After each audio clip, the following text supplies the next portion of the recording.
مردوں کا لٹنا، یہ بازاروں میں آنا، یہ پتھروں کی بارش، یہ کیسا حسن ہے؟ تو مولا فرماتے یہ حسن رضا الہی ہے کہ اللہ جس حال میں دیکھنا چاہتا ہے بندہ خود کو اس حال میں دیکھنا چاہے، یہی حسن رضا ہے۔ لیکن آج ہم گھبرا جاتے ہیں، پریشانیوں میں مبتلا ہو جاتے ہیں۔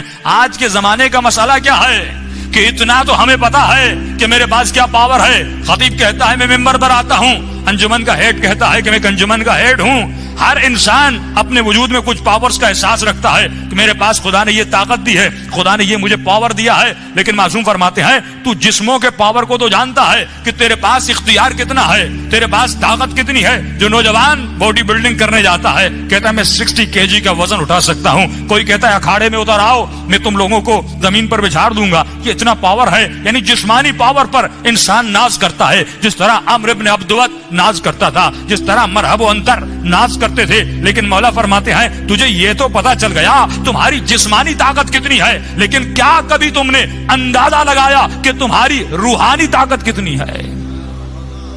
یہ آج کس کو پتا ہے کہ میرا روحانی پرسنٹیج کتنا ہے؟ 10%، 20%، 30%، کتنا پاور ہے ہمارے روح میں؟ کربلا میں وہی ٹکا جس کی روح بلند تھی، نہ جھکنے والا نہ بکنے والا۔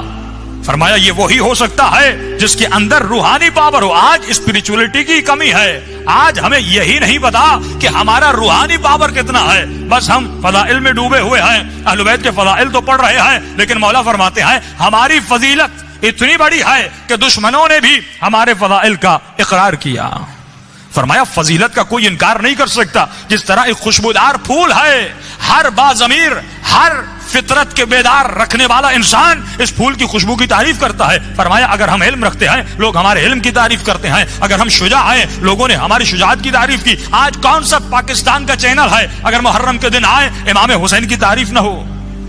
یہی تو کمال اہل بیت ہے کہ ہم ان کے بڑوں کو نہیں مانتے لیکن وہ ہمارے بڑوں کو مانتے ہیں، کیونکہ یہ فضیلت اہل بیت ہے کہ ہم بھی مانتے ہیں، جو نہیں مانتے ہمیں لیکن ہمارے بزرگوں کو مانتے ہیں کیونکہ وہ فضائل سے بھرے ہوئے تھے۔ کوئی انکار نہیں کر سکتا کہ مولا علی شجاع نہیں تھے، کوئی انکار نہیں کر سکتا کہ مولا علی صابر نہیں تھے، کوئی انکار کر نہیں سکتا کہ امام حسین شجاع نہیں تھے، کوئی سخاوت حسن بن علی کا انکار نہیں کر سکتا، کوئی چھٹے امام کے علم کا انکار کر نہیں سکتا۔ فرمایا کیونکہ یہ وہ چراغ تھے، جب چراغ جلتا ہے تو صرف گھر والوں تک روشنی نہیں جاتی، روشنی دور تک بھی جاتی ہے۔ فرمایا ہم وہ چراغ تھے جنہوں نے دنیا کو اپنے علوم سے روشن کیا، اپنی شجاعت سے روشن کیا۔ تو مولا فرماتے ہیں ہمارے فضائل کو سب مانتے ہیں، لیکن فرمایا مسئلہ آ کر وہاں پر کلیئر ہوتا ہے، حق و باطل کی شناخت وہاں پر ہوتی ہے جب کوئی ہمارے فضائل کو بھی مانتا ہے اور ہماری باتوں پر بھی عمل کرتا ہے، ہمارے فرامین پر بھی عمل کرتا ہے۔ آج مسئلہ یہ ہے کہ اہل بیت کی مجالس میں تو سب آ رہے ہیں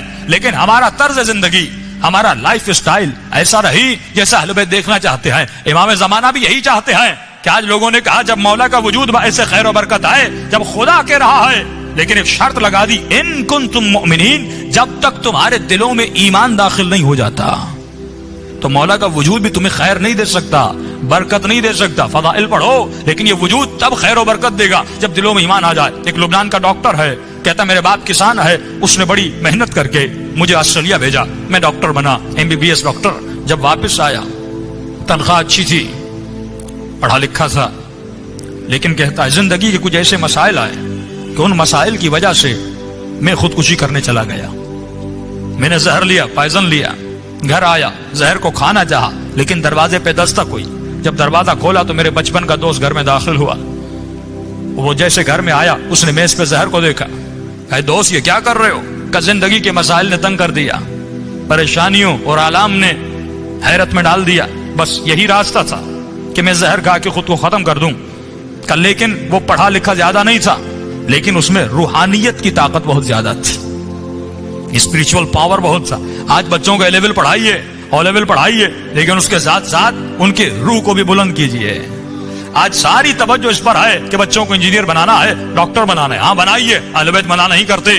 فرمایا ربنا آتنا فی الدنیا حسنہ وفی الآخرۃ حسنہ، جتنا اس کی اسکولنگ کا خیال کرتے ہو اتنا ہی اس کی آخرت کا خیال کرو کہ یہ قدر ہے یہ احساس ہے کہ بھائی میرا بچہ مہنگے اسکول میں پڑھ رہا ہے, مہینے کی فیس 20,000 دے رہا ہوں, 10,000 دے رہا ہوں, تو مال دنیا کی خاطر یہ ماں اٹھنا نہیں چاہتی, یہ باپ اٹھنا نہیں چاہتا, لیکن صبح کو اپنے بچے کو ٹائم پہ اٹھاتا ہے. یعنی اس کی دنیا کی تو فکر ہے, لیکن یہی بچہ آخرت میں نماز نہ پڑھنے کی وجہ سے جب جہنم میں جائے گا, اس کا پورا بدن جہنم کی آگ میں جلے گا. کہ قبر کی پہلی رات مولا فرماتے ہیں اتنا فشار قبر ہوتا ہے کہ ہڈیوں سے ماں کا دودھ نکلنے لگتا ہے.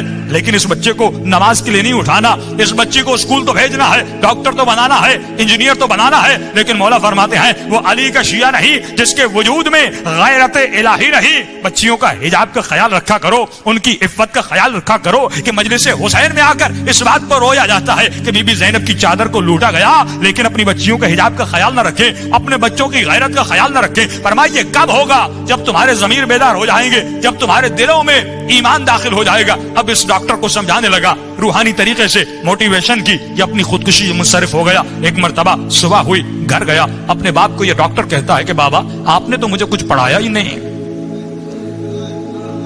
آپ نے تو مجھے کچھ سکھایا ہی نہیں.